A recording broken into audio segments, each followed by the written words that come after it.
রাম নারায়ণ রাম। তিনি জানেন আমাদের কি হবে, কি করা উচিত, তিনি সেটা সবচেয়ে বেশি জানেন। সুতরাং তিনি জানেন বলেই আমরা এক মনের সাথে চির যুগ সূত্রে এক মন হয়ে যে চিরদিন চিরযুগ থাকতে পারবো, এই আশা আলো আমরা জানতে পেরেছি বলে, এবং সেই জানাটা শুধু আমাদের জানা নয়, তার থেকে আরো বেশি এরকম জানার বিষয়বস্তু পেয়েছি তার কার্যে, তার কলাপে, তার আচরণে, ব্যবহারে, তার শক্তিতে, তার প্রেম ভালোবাসায়, তার সর্বদিক থেকে আমরা এমন ভাবে বুঝে নিয়েছি, শুধু আমাদের বুঝের উপরে আমরা দাম দিইনি। তার চিকিৎসা, তার ব্যবস্থা, তার বিধি, তার নিয়ম, তার কানুন সর্বদিক থেকে আমরা এমন ভাবে বুঝে নিয়েছি যেটা আপনাকে ভাষায় আমরা ব্যক্ত করতে পারছি না, কারণ ব্যক্ত করতে গেলে ছোট করা হবে তাকে। সুতরাং আমরা যেমন বুঝার, রসগোল্লা খেলাম, মুখে দিলাম, মিষ্টি, মিষ্টিটাকে আর বুঝানো আর যায় না। মিষ্টি বুঝানো যায়? মিষ্টি কেমন অতি মিষ্টি, উদ্ভুত, এই পর্যন্তই। মিষ্টির স্বাদটা যে কি সেটা কি কারো ধরে দেখানো যায়? এটার এই স্বাদ না, এটা দেখানো যায় না। এটা শুধু বলা যায় মিষ্টি, ও খুব ভালো লেগেছে। আমার অভিব্যক্তিতে, আমার প্রকাশে এইটুকুনি আপনি বুঝতে পারবেন, বুঝে নেবেন যে খুব ভালো লেগেছে, এইটুকু তো বুঝলেন না। আমার সেই যে একটা স্বাদ, আমি যেই স্বাদ আমি পেয়েছি, সেই স্বাদে কোনো ভুল নাই। আমার সমস্ত ইন্দ্রিয়, আমার সমস্ত দেহ মন আমার অভিভূত হয়ে, মুগ্ধ হয়ে আছে, যার স্বাদ সোয়াদ বর্ণনায় বর্ণিত করা যাবে না।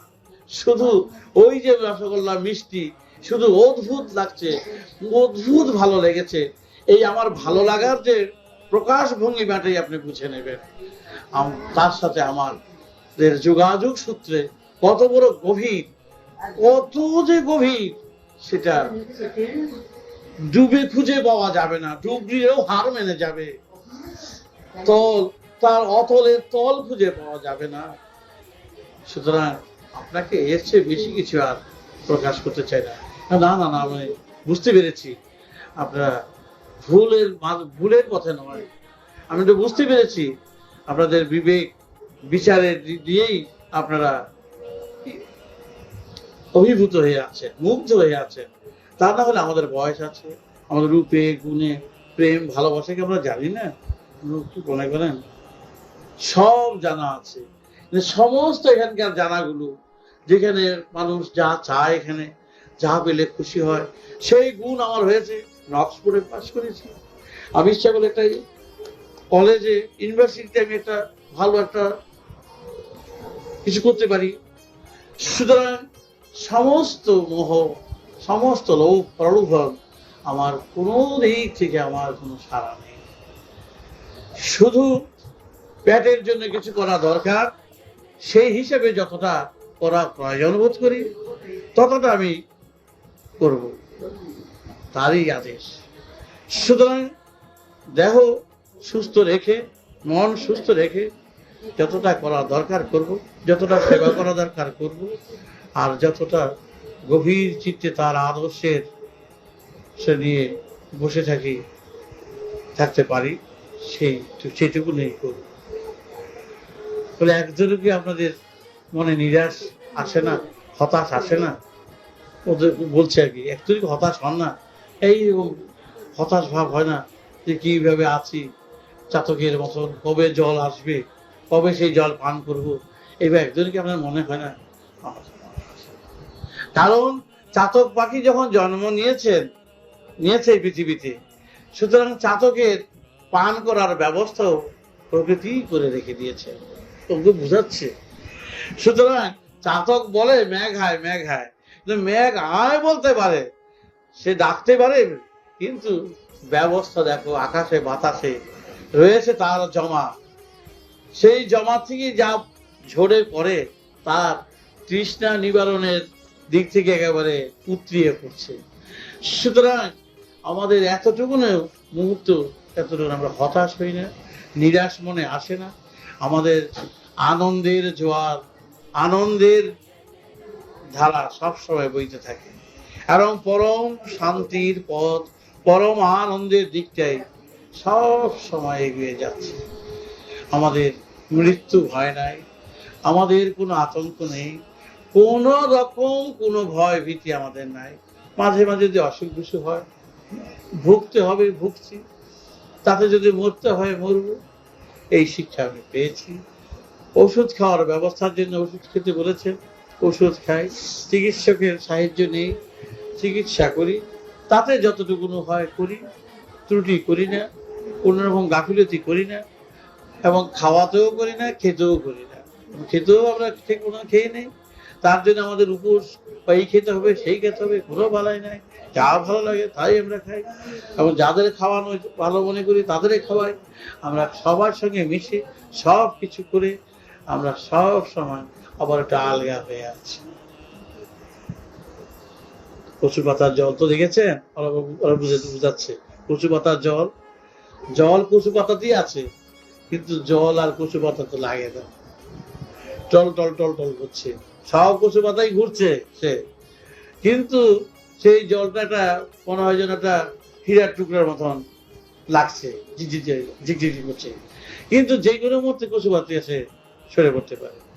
আমরা এই সময় পৃথিবীটাকে, এই দুনিয়াটাকে আমরা কচু পাতার জলের মতন আমরা ভাসছি, কোনোটার মধ্যে আমরা যুক্ত ভাবে লাগানোই, কিন্তু লাগানোই বলে সরে যাওয়ার বুদ্ধি তো আমরা নেই, সবটার মধ্যে আমরা জড়িত।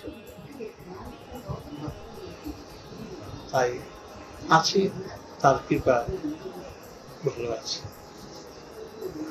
কি কার কথা বললে? সেভেন আমার কাছে একটা পড়া দেখে পছন্দ হয়েছে, তখন বিবাহ কথাবার্তা বলেছে, কথাবার্তা খুশি হয়েছে, ট্যালেন্টেড মেয়ে, অক্সফোর্ড এর পাস করেছে, মেয়েটি ট্যালেন্টেড মেয়ে, দেখে অদ্ভুত অপরূপ সুন্দরী, দেখে খুব ভালো লেগেছে। তখন তার বিবাহের জন্য সেটা তাকে করেছে আর কি, ওকে জানিয়েছে যে তার মতামত চেয়েছে। সেই মতামতের পরিপ্রেক্ষিতে প্রশ্ন উত্তরে যেসব কথাবার্তাগুলো বলেছে তার কিছুটা মাত্র বললাম, আরো অনেক বলেছে, যেটুকু আমাকে জানিয়েছে সেটুকু যা মনে আছে সেটুকু বল।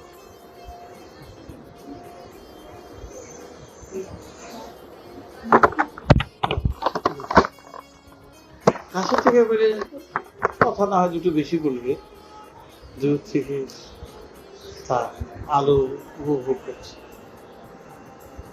চাঁদ তো কত দূরে, কিন্তু তার স্নিগ্ধ আলোতে তো মন ভরে যাচ্ছে। তখন আবার জয়ন্তী বলছে, সত্যি সূর্যের দিকে তাকানো যায় না রে, না তাকানো যায়, কিন্তু দেখো চাঁদের দিকে তো তাকাতে তো পারি। দেখো এক ব্যক্তির দুটি রূপ, চন্দ্র আর সূর্য, চন্দ্র তো তারই রূপ। সূর্য বলছে চাঁদের দিকে তাকাও, আমি কত স্নিগ্ধ,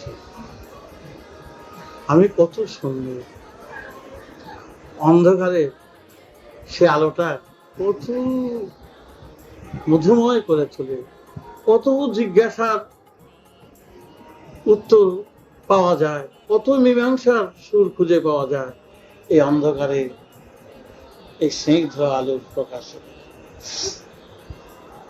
আবার তার পরীক্ষণে যখন পূর্ব আকাশে যখন একেবারে লাল হয়ে ওঠে, তখন বলে, দেখো আমি কত বড়, এখনো তোমরা তাকাতে কিছু পাচ্ছ, মাত্র উঠন্ত অবস্থায়, তারপরে আর আমাকে তাকাতে পারছ না। তখন তোমরা কি করো, সব ছাতে মুড়া দিয়ে সবাই চলছে, যাতে আমাকে দেখতে না হয়। তাতে আমি রাগ করি না, তাতে আমার ভালোই লাগে, কারণ আমার দিকে তাকালে চোখ নষ্ট হয়ে যায়।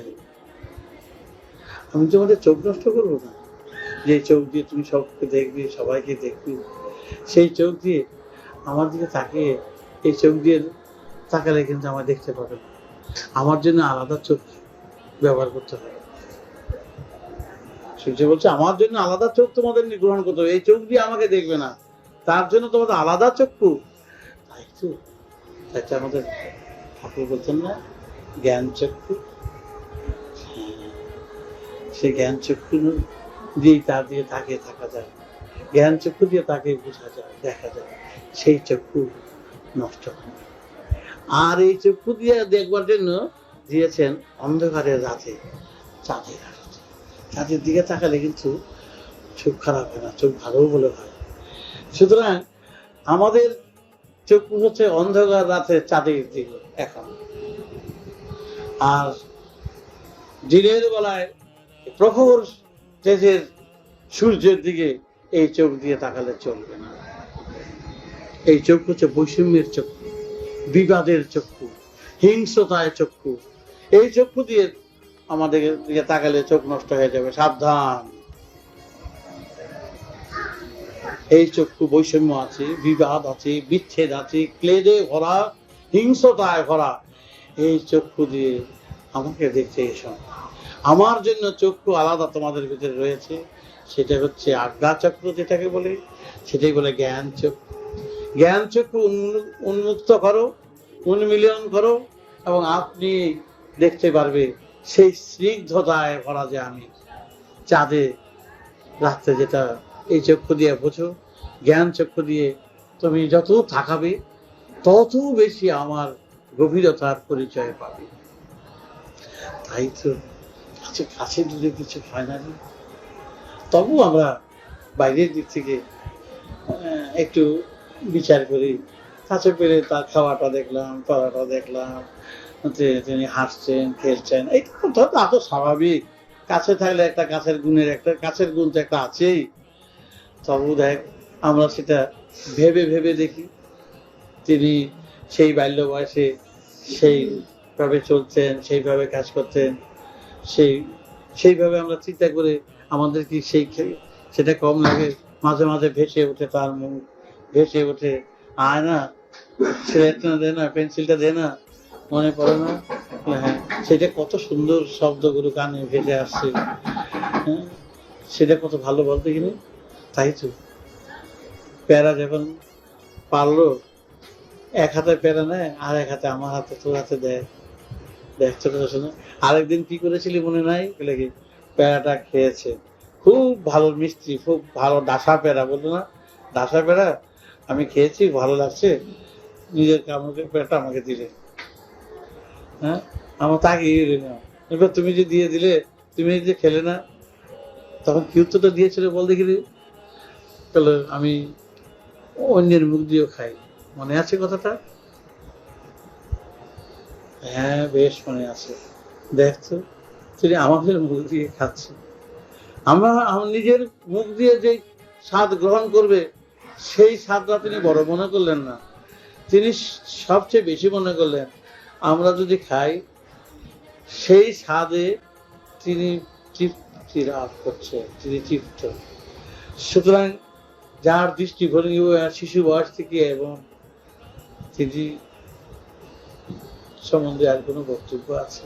আমরা খেলা করি এইভাবে, শিশু বয়স থেকে মাঠে দিয়ে যাচ্ছি, মাঠে দিয়ে যেতে যেতে কত কথা বলি। তিনি যাচ্ছেন, আমরা যাচ্ছি উত্তর দিকে, কিছু দূর গিয়ে উত্তর দিকে চলে যাচ্ছি, আর তিনি যাচ্ছেন দক্ষিণ দিকে। যাওয়ার সময় যত দূর পর্যন্ত দেখা যায় হাত নাড়ছে, সেই হাত দুটো যখন সূর্যের আলো হাতে পড়তো, মনে হয় যেন কি যেন জ্বলছে, মনে হতো না রে? হ্যাঁ, সেই জ্বলন্ত হাতে ভেসে ওঠে না, ও দেখ কি সুন্দর জ্বলছে হাত দুটো, তখন তো 1000 গুণ ছিল বেশি জ্বলছে, দেখতে কত ভালো লাগে। সেই তৃপ্তিটা আমরা খুঁজে বার করি মধুকরের মতন, না রে?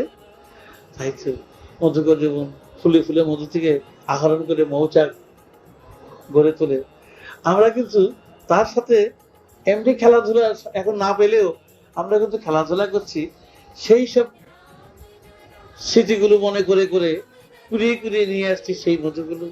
তাতে আমাদের ভিতরে কত সুন্দর গড়ে উঠছে সেই মৌচাক। তা তো ঠাকুর একদিন বলেছিলেন না, তোমরা মধুময় হও। তাই তো মৌচাকটি তো মধুময়, আমরা তো মৌচাক। তার থেকে তো সব সংগ্রহ করে মধুকরের মতন আমরা জমিয়ে রেখেছি। তার চরণে যেন সেই মধু দিয়ে যেন যেন ঠাকুরকে চান করায়, জানিস না, মধু দেয়, তারপরে গোময় দেয়, তারপরে চনা দেয়, দেয় না, দুধ দিয়ে। আমরা পঞ্চগব্য দিয়ে তারপর সেবা করব। আমরা সেই পঞ্চভূতের দেখো তৃতীয় তেজ মরুদ্ভ, এর ভিতরে সব রয়েছে। তা দিয়ে সেই মধুময় মন দিয়ে তাকে আমরা পূজা করব। এবং আমরা পূজা করব কি, আমরা তো প্রতিদিনই পুজো করছি তাকে তো প্রতিদিনই আমরা তার চরণ আমাদের হাতে এসে পড়ছে। আমরা স্মরণে বরণে চিন্তায় ধ্যানে জ্ঞানে তার ছাড়া তো আমরা কোনো দিক থেকে তো আমরা বিচলিত নই। আমরা তো সর্ব অবস্থায় তার সঙ্গমে তার যোগাযোগ সূত্রে গাথা রয়েছি। পরম আনন্দে আমাদের কোনো দুঃখ নাই, ব্যথা নাই, কাছে নাই বলে কি আমরা এতটুকুনো কখনো ভাবি? বল দেখিনি, আমরা দুজনে এক না, একদিনও কিন্তু আমরা ভাবি না। তিনি দূরে আছেন, কত বছর তার সঙ্গে দেখা সাক্ষাৎ নাই, কিন্তু আমরা যে প্রতিদিন প্রতি মুহূর্তে তার ঝংকার পাচ্ছি, তার সাড়া পাচ্ছি, তার সুরে ডুবে রয়েছে। এই চেয়ে বড় তৃপ্তি আর কি আছে বলতো সাধনার দিক থেকে? আমরা যেন, তিনি বলতেন না সেই 7 বছর 8 বছর বয়সে, দেখো তোমরা তো বেহালা শোনো, আমি কিন্তু এই দেহবীণা বাজাই, তাই তো তখন কথাটা অতটা গুরুত্ব দিতে পারিনি। কিন্তু যতই বড় হচ্ছি ততই কিন্তু বুঝতে পারছি যে আমরা কিন্তু এই বীণাই বাজাচ্ছি। আমরা যেন প্রভুকে আমাদের এই সুরের বীণা যেন বাজিয়ে তার জয় গান, তার গান গেয়ে যেন আমরা পরম তৃপ্তি লাভ করতে পারি। সুতরাং তার সেই হাসি, তার সেই তাকানো, তার সেই গান, তার সেই আদর্শ, তার সেই তত্ত্ব, তিনি কি সুন্দর শিশুর মতন কথা বলতেন, কি রকম সেই বড় হয়েও সেই শিশুর মতনই কথা বলে গেছে। তার শিশু মাখা মন এবং আমাদের ভরপুর করে রেখেছে। এই যন্ত্রে যেন আমরা তারই গীত, তারই গান, তার গভীর সুরে যেন তার চরণে স্মরণে বরণে যেন তার টানে যেন ডুবে থাকতে পারে। কি বল, এর চেয়ে আর তাই তো, এর চেয়ে বড় আর কিছু নেই। সুতরাং আমরা তো একা নই রে, আমরা একা। দেখো সীতা যেরকম ছিল বনে থেকেও রাম করে কত কাঁদা কেঁদেছেন, আমরা কাঁদবো কেন রে? তাকে বনবাস দিয়েছিল সে, আর রামের এটা আমি এটা পছন্দ করি না। এবার বলে উঠলো, এটা রাম কেন এরকম কাজটা করলেন? তিনি এত বড় বিবেক সম্পন্ন ব্যক্তি হয়ে তাকে বনবাস কেন দিলেন, তাকে এইভাবে ছেড়ে দিলেন কেন? যাক গিয়ে তাদের কি ব্যাপার ছিল আমাদের বলে লাভ নেই। কিন্তু দেখ, আমার তো বলে কয়ে মত নিয়ে, সীতাকে তো মত নিয়ে বনে ছেড়ে দেয়নি, হঠাৎ তাকে ফেলে দিয়ে এসেছে, ছেড়ে দিয়ে এসে পড়েছে। আমরা তো সীতা নই, তার সীতা হিসেবে আমরা নই, তার অন্তরের গাথা বাধা রয়েছে, সাধা যন্ত্রের সাধাতে রয়েছে। সুতরাং আমরা বনেও নেই, আমরা রয়েছে মনে। সুতরাং যেখানে মনে রয়েছি সেখানে তো ভাববার কিছু নেই। আমরা যেই মন চিন্তা করছি তারই মন নিয়ে খেলা করছি, তাদের মন নিয়ে চলছে। আমার মন তারই মন, মনে নাই সেই কথাটা। ওই যে চিঠি দিয়েছিল, ওই যে লেখা লিখেছিল, ওই যে তুমি আমার কথা বলে দাও, আমার লেখা লিখে দাও, মন না হলে বলতে পারে? মন, তার মন আছি বলেই তো তার মনকে বলে গেল। আমাদের তো কোনো দ্বিধা বোধ হয়নি, কি লিখবো কি ভাববো, আমরা যা লিখেছি তার মনের কথাই লিখে দিয়েছি। সুতরাং কোনো কিছু আমাদের ভাববার নাই, ভাবনাওলায় ভাবছে, সেই ভাবেতে আমাদের ডুবিয়ে রেখেছে। তাই তার ইচ্ছাই আমাদের উপরে সফল হোক, তার ইচ্ছাতে যেন আমরা চলতে পারি। এই কামনা, এই বাসনা, এই চিন্তা, এই ধ্যান, এই জ্ঞানী সদা ডুবে রয়েছে। এই হেফা, জয়ন্তী, হেনা তিনজন যদি ওরা কথা বলে, তুমি মনে করবে যে সব আমার আমি বলতেছি। ওরা এত ধাতস্থ, এত চিন্তায় রত এবং এত ডুবরি হয়ে রয়েছে, যে কোনো অবস্থায় যে কোনো দিকে তারা ব্যালেন্স, তাদের সমতা থেকে চ্যুত এতটুকু হচ্ছে। তোমরা দেখে অবাক হয়ে যাবে তাদের কথা শুনলে, ভক্তি করতে ইচ্ছা করবে। তারা মনে হয় যেন কোনো দেবরাজ থেকে যারা যেটা এসে দাঁড়িয়ে রয়েছে। মান নেই, অভিমান নেই, অহংকার নেই। তারা তোমাদের চরণে এসে পড়বে, তোমাদের গায়ে এসে ঝুলে পড়বে। কারণ তারা কেন পড়বে জানো? বলো যে তোমরা তো তার কাছে সান্নিধ্য লাভ করছো, তার চরণে তোমরা সবসময় প্রণাম জানাচ্ছ, তাতে বাস্তবের দিক থেকে তোমরা যে আমার প্রণম্য।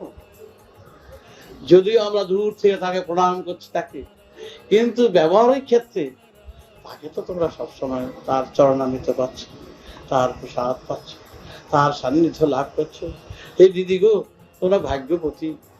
সুতরাং তোমাদের চরণ যেন সদা সর্বদা আমাদের দিকে থাকে। ওর থেকে খুঁজে পাবো তার সারা। তোমরা যে তার প্রিয়, তোমরা যে তার অন্তর, ভালোবাসার জন। সুতরাং এর চেয়ে ভাগ্যবতী ভাগ্যবান কি আছে বলো? একদিক থেকে বাস্তব ক্ষেত্রে আমরা সেই জন্য আমরা দুঃখ নাই, ব্যথা আমাদের নেই, আনন্দ পাচ্ছি যে তোমরা তার থেকে এসছো, তার সংস্পর্শের থেকে আসছো। এতে তোমাদের জড়িয়ে ধরে প্রাণ ভরা আনন্দ উপভোগ করছি। এইভাবে তোমাদের গ্রহণ করবে। ওরা জানে না হিংসা, ওরা জানে না মতানৈক্য, ওরা জানে না অন্য কিছু। তারা জানে তার কাছ থেকে যারা আসছে তারাই ভাগ্যবান, ভাগ্যবতী। ওরা কোনো গালি, কোনো হিংসা, কোনো রাগ, কোনো অভিমান, কারো কিছু দেখে না। যে যেইভাবে যা খুশি বলে বলো, সবাই তার আশীর্বাদ হিসাবে গ্রহণ করে। তোমরা যদি তার কাছে যান, কখনো দেখা সাক্ষাৎ হয়, তখন দেখবে বুক ভরে আনন্দ গ্রহণ করবে তোমাদের থেকে। তারা যেন কত সারা পাচ্ছে, আলিঙ্গন করবে, কত ছোঁয়াচ, আমার ছোঁয়াচটা তোমাদের থেকে নিয়ে নিচ্ছে। এই জন্য চুম্বকের মতো। সুতরাং ওর প্রতি মুহূর্তে মুহূর্তে খুঁজে পাবে আমার সারা এবং সুখ। ব্যতিক্রম এতটুকুনো ওদের থেকে কিছু পাবে না। এবং ওদের স্পর্শ পেলেই অদ্ভুত লাগবে তোমার।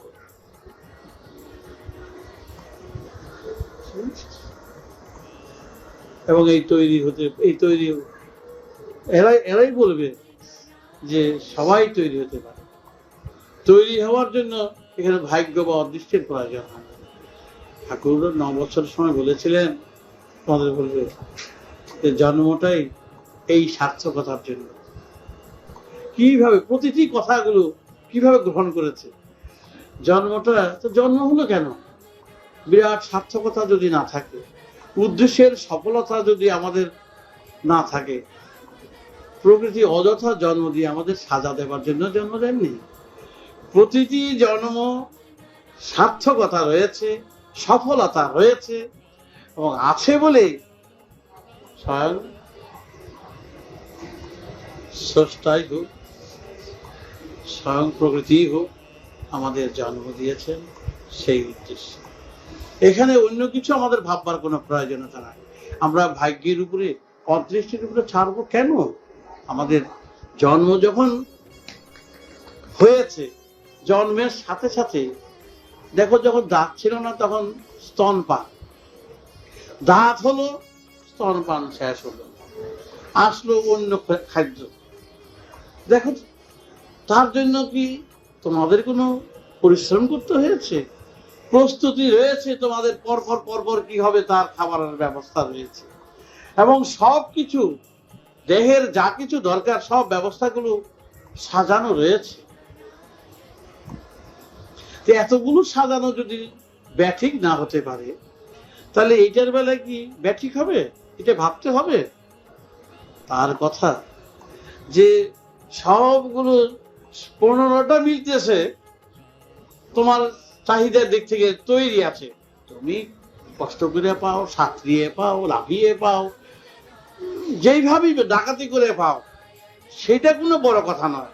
পাওনার বস্তু তোমার আছে, কিন্তু একটার বেলায় কেন থাকবে না? আর একটা 16 বেলায় কেন থাকবে না? সেটা 15টা যদি থাকে, 16 আনাটাও ঠিক আছে। সেই দিক থেকেও তোমরা প্রস্তুতি নাও। প্রস্তুতির জন্য চিন্তা করতে হবে না। উদ্দেশ্য সফলের জন্যই তোমাদের জন্ম। ভাগ্য অদৃষ্টকে টেনে নিজের জীবনকে হতাশায়, নিরাশায় ফেলে দিয়ে ছিনিমিনিতে ফেলে দিও না।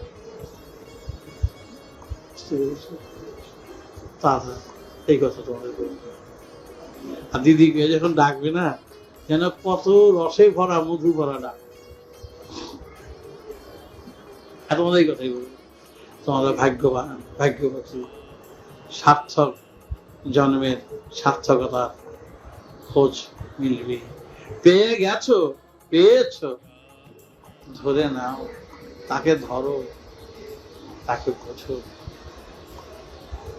খেজুর গাছের কথা বলেছিলাম, কোন বয়সে ঠাকুর বলতেন না রে, যন্ত্রী করে ঠাকুর বলতেন না, খেজুর গাছ তো সব কাটা কাটা থাকে।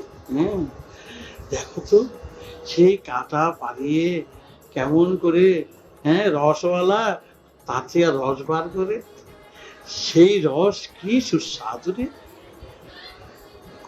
সত্যি আমরা তো কাটা বন পার হয়ে আমাদের যেতে হবে। যত কণ্ঠকি আসুক, সেইভাবে আবার প্রস্তুতি নেব, তৈরি হয়ে যাব, যাতে কাটা না বিঁধতে পারে। খেজুরের রস কি স্বাদ দেখতে পাচ্ছিস না? রসের স্বাদ গ্রহণ করিস, সেই স্বাদে মন মাতিয়ে থাকবো। সেখানে আমরা ঘাবড়াবার কি আছে, ভয় পাবার কি আছে? সেই জন্যই তো আমাদের পিছনে বোর্ডে একদিন ঠাকুর লিখেছিলেন না, মৃত্যু যখন আছে ভাববার। কথাটা আমার সিলেটে লেখা আছে না রে? কেন লিখেছিলেন? সাক্ষী দিচ্ছে মৃত্যু। মৃত্যু তো সাক্ষী দিচ্ছে। তুমি যে ভাবছো মৃত্যু তোমার কয়বার হবে? একবারই তো হবে, একবারই মরবে, দ্বিতীয়বার আর মরবে না। সুতরাং তুমি আমার ঘাবড়াবার তো কিছু নেই। কাঁটাবন আসুক, বাঘ আসুক, পাহাড় আসুক, পর্বত আসুক, সাগরের ঢেউ এসে নিয়ে যাক, দিয়ে যাক, যাক যাক, যেটায় যাক, পাওনার দিক থেকে আমি বঞ্চিত হব না। তাই তো ঠাকুর বলেছিলেন বোর্ডে, মৃত্যু একবারই। 3-4টা কথা লিখেছিলেন। মৃত্যু যখন আছে ভাববার কি আছে? মৃত্যু একবারই হবে। তাই চলার পথের পথিক এগিয়ে চলো, পিছপা যে লাভ নেই। দেখো তখন 9 বছর বয়স ছিল না, তারিখ দিয়েছে মাঘ মাসে, তারিখ দিয়েছে মাঘ মাস, 18 না 19 মাঘ। সুতরাং এত বড় সুন্দর দৃষ্টান্ত আমাদের সম্মুখে রেখে দিয়ে আমরা সেই দৃষ্টান্ত দেখবো, আমরা কাজ করবো। মৃত্যু তো আছেই, ভয় করবো কার? ডুবে থাকবে স্বচ্ছ পবিত্রতায় আমরা হাবুডুবু খাবো, তার থেকে আমরা সব খুঁজে পাবো। তিনি তো বলেছিলেন জন্ম হওয়ার জন্য, না হওয়ার জন্য তো নয়। সত্যি কথা, আমরা সেইভাবে প্রস্তুতি নিয়ে চলব। এখানে এসে মান অভিমান, কি বুঝলো না বুঝলো, কেন এরকম বুঝলো, আমি বলছি তুমি বুঝে নাও, আমি ব্যাঠিক বলছি না, ঠিকই বলছি, তুমি মেনে নাও, কথাগুলো বুঝে নাও। এই যে এখানে যে কথাগুলো বলতে হয়, এইটাই তাদের কাছে সপ্তম আশ্চর্য। অনেক আশ্চর্যের মধ্যে একটা মহা বিরাট আশ্চর্য। তার আবার 2বার কথা বলতে হবে এক বাক্যে। যার সব হয় সেই এক বাক্যে আমাদের চলা উচিত। সেখানে না, না ঠিক নয়, আমাদের ভালোবাসে না, আমাদের ফেলে যাবে, তুমি আমাদের লুকোচ্ছ, কত মান অভিমানের কত ঝড় বয়ে যাচ্ছে এখানে। আর সেগুলো বসে বসে আমি সামাল দিচ্ছি, মান অভিমান করছে আর বসে সামাল দিচ্ছি। আর ওরা সেটাই বর্জন করেছে, ওদের মধ্যে সেগুলো কিচ্ছু নেই। এক কথা, তুমি তোমার এই করবে, তুমি কেন এটা করতে গেলে, না করলে ভালো হতো। আচ্ছা, আমি এই কথা করেছি তুমি জানো, হ্যাঁ। তুমি আমি যা বললাম তুমি বুঝতে পেরেছো, হ্যাঁ। তার উপরে দ্বিধাবন নেই, কি শুনলো, যার থেকে কি শুনলো, সেই কথার উপরে আমি আমার সঙ্গে বলবে, সেগুলো আমি যা বললাম সেটাই ধ্রুব সত্য। সে যে এখানে আমার এই কথা বলতো না, তুমি বুঝতে পারছো না, তুমি বুঝে নাও, আমি তো ফাঁকি দিই না, জানো তো, আমি ছল ছাত্রী করি না, তুমি বুঝে নাও, চেষ্টা করো। এত কথা বুঝতে গেলে তারা অপরাধ, তারা নাক ঘোষ হতে লেগে না, মানে এত কথা বলছো, তার তিনি এমন কথা বলবেন, তুমি বুঝে নাও, আমার কথা তোমার বোঝা উচিত, তুমি ভুল বুঝো না, তিনি এই কথা আমাদের বলবেন, এর চেয়ে পাপ আর কি আছে, ত্রুটি আর কি আছে। জীবনেও আমার কথার উপরে কোনো কথা তারা বলেনি, যেই কথা বলেছি সেই কথাই বেদবাক্য, তাই তারা ঠকেনি।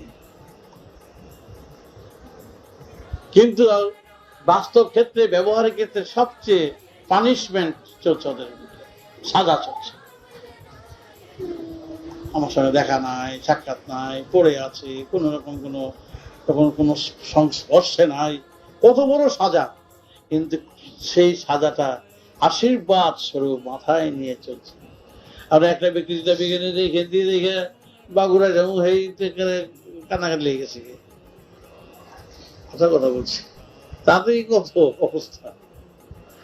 আচ্ছা, রেখে গেলাম না গেলাম এর কোনো প্রশ্নই নাই। তার মত, তার পথ, তার আদেশ, তার উপদেশ, সেটাই শিরোধার্য, সেটাই আশীর্বাদ।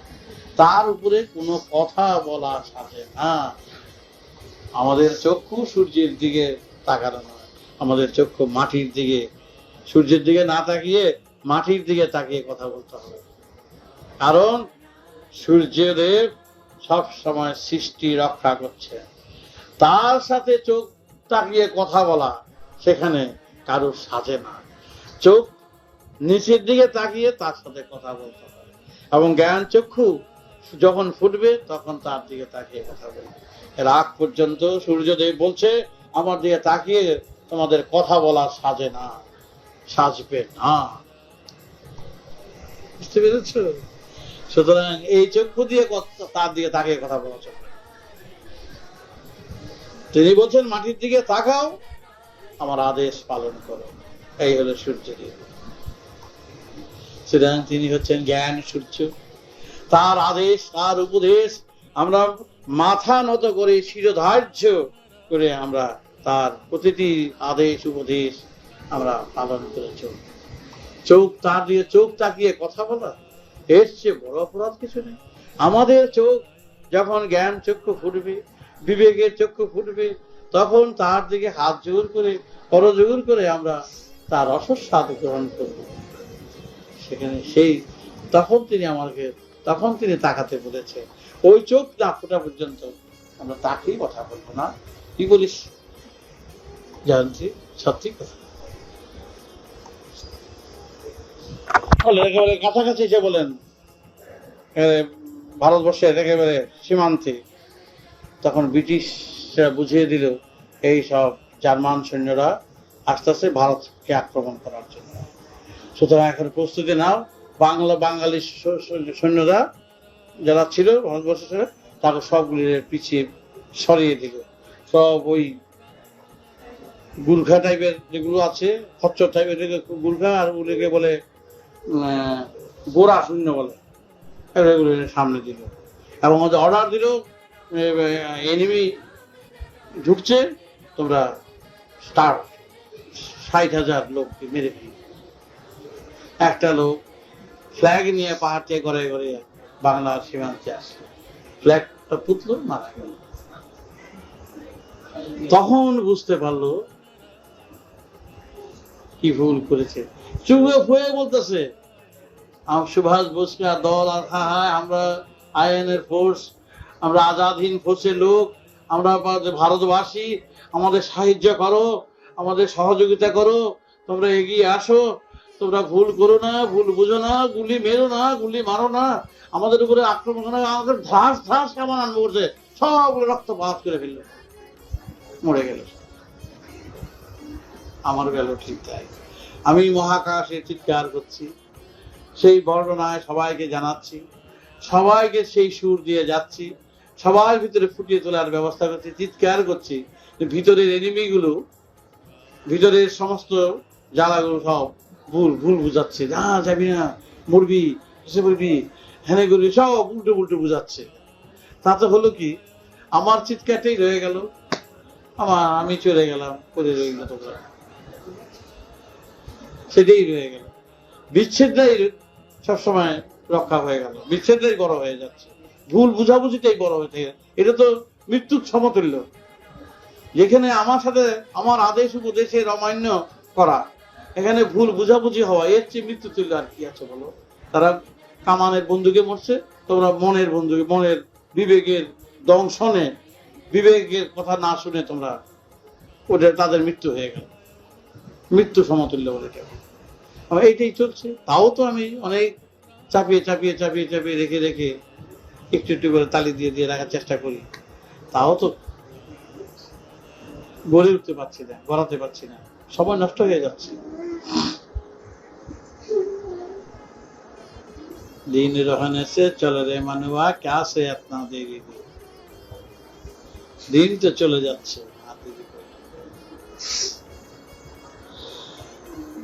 তাই মনেরই বাসনা যত শ্রী হরি পূরণ করে, যার যত মনসা মনে করো সদাই হরিচরণ। এ মনেরই বাসনা যত শ্রী হরি পূরণ করে। তাই তত্ত্বের নিয়ম হলো দর্শনে, স্পর্শনে, শ্রবণে সব দরজাগুলো খুলে যায়। ভিতরের বহু দরজা আছে, যেমন ওই হাজারদুয়ারি, হাজারটা দরজা, হাজারদুয়ারিতে আছে না হাজার দরজা মুর্শিদাবাদে, এরকম ভিতরে সহস্র দরজা আছে। এই দরজাগুলো খুলে কি করে জানো? শ্রবণে খুলে, দর্শনে খুলে, স্পর্শনে খুলে, আদেশ পালনে খুলে, সব দরজা উন্মুক্ত হয়ে যায়। সেই উন্মুক্ত দরজায় যখন মুক্ত আকাশের মুক্ত বায়ু যখন প্রবাহিত হয়, মুক্ত আদেশ নিয়ে, মুক্ত কথা নিয়ে যখন সব দরজা দিয়ে যখন বইতে থাকে, তখন মন পবিত্র ধারায় বইতে থাকে, বিবেক তখন মহানন্দে তার গায়ন গাইতে থাকে। বিবেক তখন বলে, এতদিনে পেলাম রে মনেরই খোরাক, এতদিনে পেলাম রে আনন্দেরই সুর, এতদিনে পেলাম রে চিদানন্দে ব্রহ্মানন্দে যাওয়ার পথ। আয় রে তোরা আয়, কে নিবি রে সেই সুর, সেই গীতি গান, আয় রে তোরা আয়, সময় যে আর নাই। দরজাগুলো খুলে গেছে, এবার চল রে আপন মনে, আপন সুরে, আপন মগ্নেতে চল রে তোরা চল। এই দরজা বন্ধ থাকলে এর চেয়ে দুর্ভাগ্য আর কিছু নাই রে। আর তাই সব ভিতরের দরজা খুলে দেওয়ার ব্যবস্থা করো। এই ব্যবস্থায় নাই রে কোনো কঠিন ব্যবস্থা, অতি সহজ, অতি সরল। শুধু শ্রবণে, দর্শনে, স্পর্শনে, আদেশ পালনেই একমাত্র এই দরজা খোলার একমাত্র সম্ভব। এছাড়া অন্য কোনো কিছুতেই দরজা খোলে না।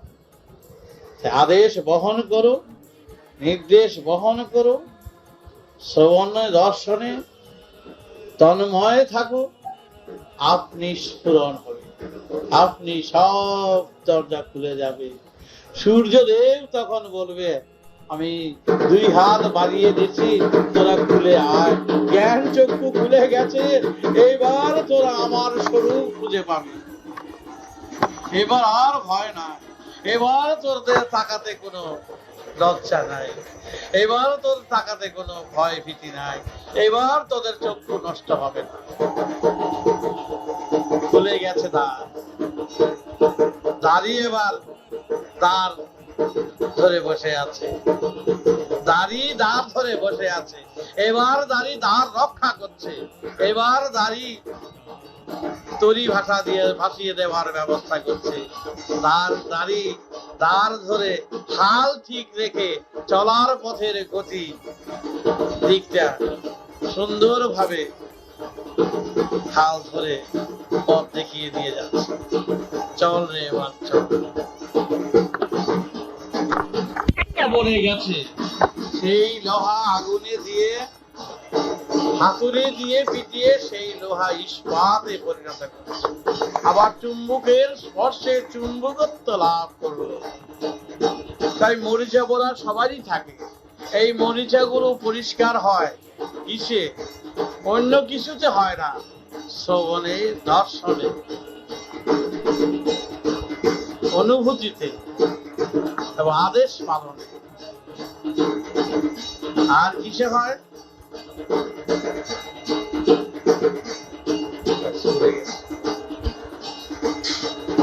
এখানে শত মন বিক্ষিপ্ত থাকবে, চঞ্চল থাকবে, শত কথা মনে আসবে, তাতে কোনো ক্ষতি হবে না, তাতে কিছু আসে যায় না। কিন্তু ওই যে শ্রবণ, ওই যে দর্শন, ওই যে অনুভূতির রাজত্ব বলে এটাকে, অনুভব করাই অনুভূতি, তাতে স্বচ্ছতার দিকটা পরিষ্কার হয়ে যাবে, চলার পথের দিকটা পরিষ্কার হয়ে যাবে। এটা আপনি হয়ে যাবে। ভাত ডাল যেরকম ভিতরে গেলে হজম হয়, সব দিকে যায়, সেরকম এটা। তার জন্য ভাগ্য অদৃষ্টকে দোহাই দিয়ে চলবে না। কি জানি হবে কিনা, বুঝলাম তো, মন তো বিক্ষিপ্ত, মনে তো আবার কত কথা আছে, কত কথা মনে আছে। আসুক, আসতে দাও। বাতাসে তো কত ধুলো উড়ে, সেই ধুলো তো নাকেও যায়, সব কি মরে যায়? সেই ধুলা উড়বে, সেই ধুলা আবার মাটিতেই পড়বে। শত কথা মনে আসবে, শত চিন্তা মনে আসবে, ঢেবে ঢেবে চলবে, আবার তারই স্পর্শে আবার সবগুলি মাটির ধুলা মাটিতেই পড়ে যাবে। তোমাদের দ্বার খোলা দিয়ে কথা, দ্বার এটি খোলার পক্ষে যথেষ্ট। তার জন্য আলাদা কোনো পরিশ্রম করতে হবে না, আলাদা কোনো সাধনা করতে হবে না, আলাদা বনে যেতে হবে না, আলাদা চোখ বুজে বসেও থাকতে হবে না। শুধু দর্শন, শ্রবণ, স্পর্শ, এটি বলছে যথেষ্ট, সাধারণ ভাবে। তার জন্য অসাধারণতার দিক থেকেও কোনো প্রয়োজনীয়তার প্রস্তুতি নিতে হবে না। সাধারণ ভাবে এই তোমাদের উলের জামা বুনাতে বুনাতে শুনলেই হবে। উলের জামা তো বুনাত করো, উল বুনাতে বুনাতে যদিও শোনো, তাতেও যথেষ্ট হবে। সুতরাং তার জন্য অন্য কোনো ব্যবস্থা কিছু করতে হবে না। তাই প্রকৃতি মহাকাশ থেকে এই নির্দেশ দিচ্ছেন,